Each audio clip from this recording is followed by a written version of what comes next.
Thorrur municipal chairman పీఠం దక్కించుకున్న తర్వాత కాంగ్రెస్ కార్యకర్తల్లో జోష్ పెరిగింది. ముఖ్యంగా ఒక నువ్వా నేనా అన్నటువంటి ఉత్కంఠకు తెరతీసినటువంటి నేపథ్యంలో ఇక్కడ TPCC vice president Jhansi Reddy గారు కూడా దగ్గరుండి అన్ని ఒక ముందు ప్రోత్సహించినటువంటి నేపథ్యం అయితే కల్పించింది.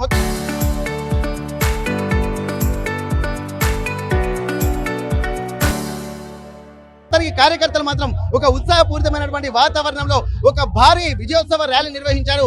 అందులో భాగంగా ఝాన్సీ రెడ్డి గారు మనతో ఉన్నారు. ఒక్కసారి మనం మాట్లాడదాం. మేడం, ఎట్లా ఉంది మేడం ఛాలెంజ్ టాస్క్? చాలా బాగుంది. అంటే యాక్చువల్గా ఈ గెలుపు అనేది మా ఎమ్మెల్యే గారు గెలిపించుకున్న దానికంటే ఇంకా సంతోషంగా హ్యాపీగా ఉంది. ఎందుకంటే టగ్ ఫైట్ చాలా ఫైట్ ఇచ్చాం.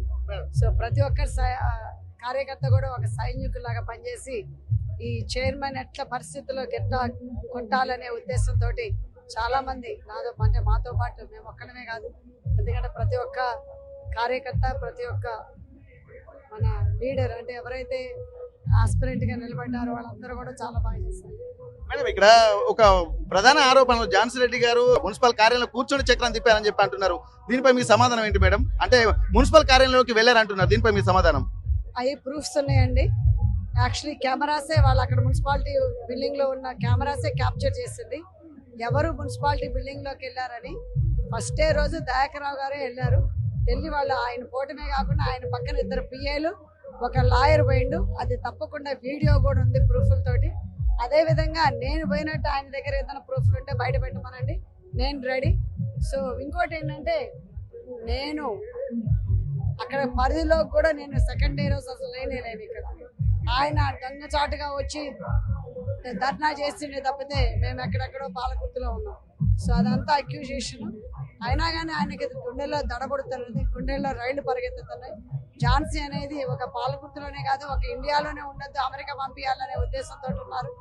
బట్ ఇది నేను పుట్టిన గడ్డ, నా అడ్డ. ఇక్కడ విజయం సాధించారు. మొత్తం గెట్టగేలకు మీరు అనుకున్నటువంటి లక్ష్యాన్ని కూడా చేరుకున్నారు. ఇక ముందు ఎమ్మెల్యే గారి గెలిచినప్పుడు ఒక రకమైనటువంటి లక్ష్యాలతో ఉన్నారు.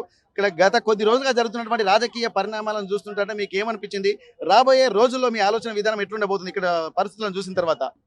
రాబోయే రోజుల్లో మన తొర్రూరు పట్టణాన్ని మంచిగా తప్పకుండా ఒక మినీ హైదరాబాద్గా దిద్ది ప్రయత్నం అయితే ఉంది, ప్లాన్ అయితే ఉంది. మీ అందరికీ తెలుసు. నాట్ ఓన్లీ అది ఎమ్మెల్యే గారి దగ్గర నుంచి రావటమే కాకుండా మన పొంగులేటి ఇన్ఛార్జ్ మినిస్టర్ గారు కూడా దత్తత తీసుకోవడం జరిగింది. సో తప్పకుండా మన తొర్రూరుకి మున్సిపాలిటీకి మంచి రోజులు వస్తున్నాయి. చాలా మంచిగా ముందుంది, చాలా డెవలప్మెంట్. ఓకే, ప్రతికూల పరిస్థితుల మధ్య నిలబడ్డటువంటి పరిస్థితి, ఇద్దరు మహిళలే కదా అన్నటువంటి ఒక ఆలోచనతోటి ఇక్కడ ప్రచారం కూడా చేసుకున్నారు. అసలు ఎన్ఆర్ఐకి ఇక్కడ ఏం పని అన్నటువంటి విమర్శలు కూడా చాలా వస్తున్నాయి. అసలు ఇంత ఛాలెంజింగ్ టాస్క్ల మధ్యలో మీరు ఎట్లా చూస్తున్నారు మేడం? అంటే ఎన్ఆర్ఐ అయినంత మాత్రం నేను రోడ్డు మీద దొరకద్దని ఏం లేదే. అయినా కానీ నాకు ఒక ఎమ్మెల్యే పదవి లేదు, నాకు ఒక పవర్ లేదు. అయినా కానీ నాకేమి లేకపోయినా వాళ్ళు ఎంత భయపడితే రేపు నిజంగా ఎమ్మెల్యే అయిన తర్వాత ఏం చేస్తారో మీరు ఆలోచించండి. మొత్తానికైతే ఇప్పుడు తొర్రూరు ప్రజలకు ఏం చెప్పాల్సుకున్నారు మేడం? తొర్రూరు ప్రజలకు ఏం చెప్పాలి? తొర్రూరు ప్రజలందరికీ మీరందరూ ధైర్యంగా ఉండండి. మనం ఇప్పుడు చైర్మన్ని వైస్ చైర్మన్ని గెలిపించుకున్నాం. సో అదే విధంగా మీకు అభివృద్ధి కూడా ఉంటుంది. తప్పకుండా మనం మళ్ళీ ఇక్కడ మొత్తానికైతే తొర్రూరు రాజకీయాల్లో కూడా ఒక్కొక్క స్టెప్ ముందుకు వెళ్తున్న నేపథ్యంలో ఇక్కడ అన్ని రకాలుగా తాము అభివృద్ధిలో కూడా ముందుండి చూపిస్తాము, ఇక్కడ హైదరాబాద్ లాంటి నగరాల్లో ఒక కొత్త విధానాలతో ముందుకు వెళ్తామన్నటువంటి ఒక ధీమా మాత్రం ఇక్కడ ఉన్నటువంటి TPCC vice president Jhansi Reddy చెప్తున్నటువంటి పరిస్థితి. తొర్రూరు నుండి కెమెరా పర్సన్ వంశీతో వెంకటరత్నం, RTV వరంగల్. చరిత్ర సృష్టించినోడు ఇప్పుడు ఆ చరిత్రని తిరగరాయబోతున్నాడు. అబద్ధాల గోడల్ని బద్దలు కొట్టి నిజాలను రాగా మీ ముందుంచబోతున్నాడు. నిజమైన వార్తల కోసం వెంటనే డౌన్లోడ్ చేసుకోండి రా యాప్ని.